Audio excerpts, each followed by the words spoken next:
في آخر كل يوم وأنا بحط راسي على المخدة وتبدأ الأفكار تتخانق مع بعضها والذكريات تهل عليا كالعادة، وبالتالي لازم ساعة على الأقل عشان أروح في النوم. لكن في وسط كل الدوشة اللي في دماغي دي في ذكرى مرت عليا وشدت كل تركيزي. في يوم من قريب كنت في جنازة، وطبعا بعد صلاة الجنازة بنروح المقابر مع النعش، وده لأن اللي بيصلي صلاة جنازة له قيراط في الجنة واللي بيشيعها له قيراط. ففي اليوم ده طلع شيخ كالعادة وبدأ يخطب في الناس وقال حاجة وقفتني معاها كتير. قال إن الموت حق. فسألت نفسي، كلنا عارفين إن الموت حق، ليه هو قال كده؟ ولأني عارف إن خلاص مش هعرف أنام في الليلة دي، قمت من على السرير وبدأت أفتش في أوراق حياتي وببص بين الصفحات بشوف هل أنا فعلا عارف إن الموت حق ولا لأ. لقيت أغلب أهدافي أو كلها متعلقة بالدنيا، اللي هو أنا عايز أنجح وأبقى مشهور وأبقى مهندس ناجح وأتجوز وأخلف عيال وحاجات كتير جدا كلها ملهاش علاقة أصلا بالآخرة. وبفتش أكتر لقيتني بفوت الصلاة عشان مشوار ولا حتى ظرف أو حتى عندي ضيف، وبفتش لحد ما عيني وقعت على ورقة كنت مخطط فيها إن ألتزم بالدين بعدين وأربي دقني وأتعلم عقيدة وفقه وسيرة وحديث وباقي العلوم لما أكبر، لما يكون عندي 50 سنة مثلا أو 70 سنة هكون فاضي ساعتها. بس رجعت لنفس الجملة، الموت حق.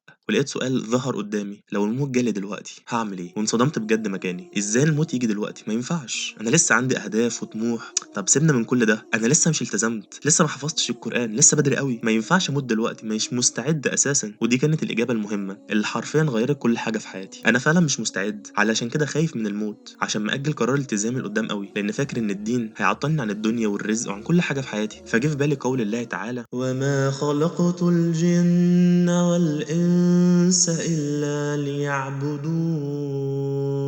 فبقيت قاعد مصدوم من نفسي، هو ايه العك اللي انا عايش فيه ده؟ ولحد امتى هفضل مأجل كل خطواتي ناحية ديني واخرتي؟ بس المرة دي لا، الوضع مختلف. وسحبت قلم من جنبي وجبت صفحة جديدة في كتاب حياتي، وقررت ان من اللحظة دي مش هأجل قرار توبتي تاني، ولا قرار التزامي، ولا قرار حفظ القرآن ودراسة العلوم الشرعية. وخططت اليوم فعلا نص للسعي وللنجاح والنص التاني لديني، وكنت فاكر ان مش هعرف انظم بين الاتنين والدنيا هتكون صعبة. لكن والله العظيم وجدت بركة وفتوحات عمري ما كنت اتخيلها، وعرفت ازاي اصلا اخلي يومي كله لله، سواء في النص اللي بسعى فيه للتفوق او النص التاني اللي بتعلم في ديني. وبقيت حرفيا كل يوم بجتهد فيه بحس ان ملكت الدنيا اكتر وحر اكتر من الاول. باختصار بقيت سعيد، اهو بقيت عايش حياتي من ساعة اليوم ده اتشقلبت. وطلع بجد الالتزام حلو قوي وطريق ربنا جميل، وكل بذل وسعي لله بيكون طعم حلو قوي. وحرفيا سعي واجتهادي في الحياة اصبح اضعاف، والنجاحات اللي حققتها وبقيت احققها عمري ما كنت اتخيل ان اوصل لها. حاجات كتير فتحت قدامي، ابواب كتير اتفتحت عمري ما كنت اتخيلها. وكلمة السر كانت ان الموت حق، وبقيت عايش فعلا كل يوم انه اخر يوم، وكل لحظة انها اخر لحظة.